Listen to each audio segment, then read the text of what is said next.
Good evening. The importance of arts in the public school system. I'm going to begin with a story about my son Lane. He was a typical first grader with ADD, lost in his own world. He drove his teachers crazy. For weeks, Lane would remind me about his music program, that he had to dress as a cowboy hat and bandana. I was a little surprised that he remembered to tell me. For the day of the program, I expected to get a few pictures of Lane staring off into space. I do not know what happened to my child.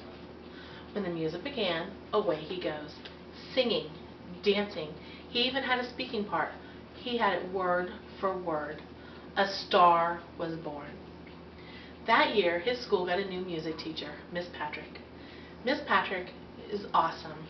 She gave Lane an outlet and a learning resource through music. And just as no two persons are the same, nor is the way that they learn. Research shows that the arts should remain in the public school system because they benefit achievements in academic and cognitive, discipline, and social skills. The benefit to the academic and cognitive achievements, the arts help open the mind of cognitive thinking in some students, but change the way that others learn. People are born with the brain. A person's mind is developed and influenced by what is put into the brain. Several studies have been done testing the effects of art training, such as finding a link between certain behaviors and certain brain activities. Clear evidence was received. There is an association between music training and math skills and reading fluency, dance and organization of complex actions, and acting and memory skills and manipulations.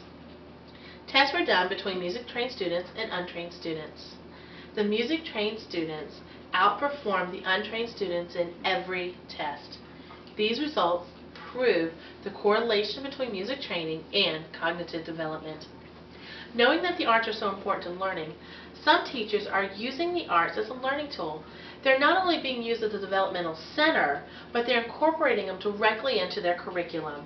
For example, one middle school teacher taught his class about how the guitar was moved and migrated north after the Civil War. The changes in the brain help bring attention to some of the positive changes in standardized testing and reading skills and IQ tests. At the University of Wisconsin, a researcher named Francis Rogers found a 46% increase in the spatial IQ of children who had 6 months of music lessons. In California, a 20% increase was reported in reading, writing, and math scores after drawing was put into the curriculum. The college entrance exam shows scores 63% higher on verbal and 44% higher on math for students in art appreciation classes compared to those who did not take the classes.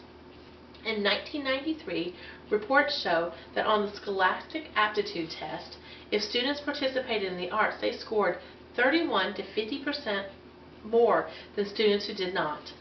The scores were even higher if they had participated in the arts for 4 years or more.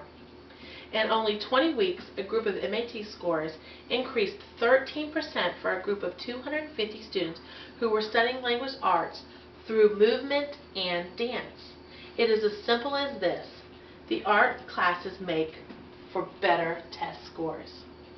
Let's move to the development of discipline and social skills. When it comes to the arts, it is not only the education benefit that makes the difference, it's what it does for the students. Smith mentions that the opportunities are given to those in the less wealthy area. It allows for those that have less fortunate to have the same resources and diverse learning experiences as those in the more comfortable lifestyle.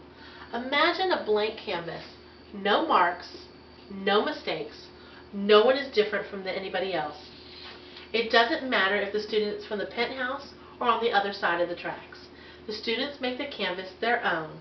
They all begin with nothing and create a masterpiece.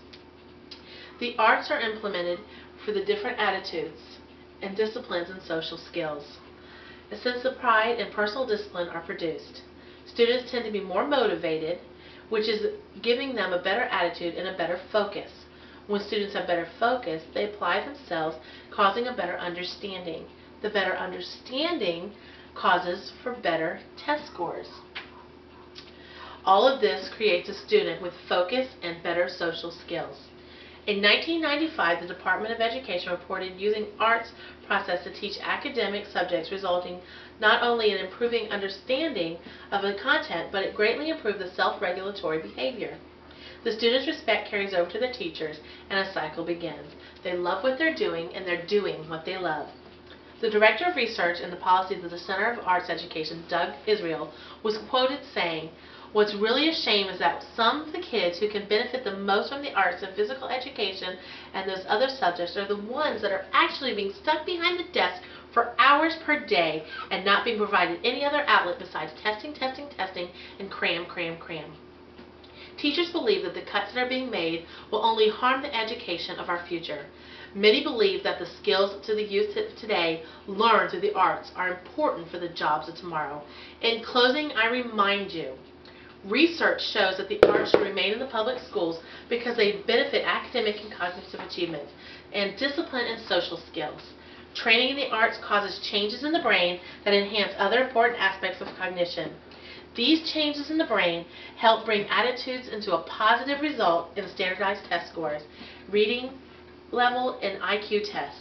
The arts make a positive change to our public schools and the attitudes of the students and staff. Students are more motivated, giving them a better attitude and better focus. There is no dispute of the positive effects that the arts have in a child's education. For some students, the public school system is the only opportunity the student will have to be introduced to the arts in their education. Let me ask you this. Do you want to be the one to take this away? Do you? I don't. We need to do whatever it takes to keep the arts in the public school system. Thank you. Any questions? Do you believe all students should have to participate in the arts? I believe that all students should be introduced to the arts. They should have to take an introduction course to each of the core disciplines. Then each student could choose what is best for him or her. So are you saying that the classroom teacher should provide all of the arts for their students? No, what I'm saying is the classroom teacher should incorporate the arts into their curriculum to help supplement what the art teachers are teaching. Thank you.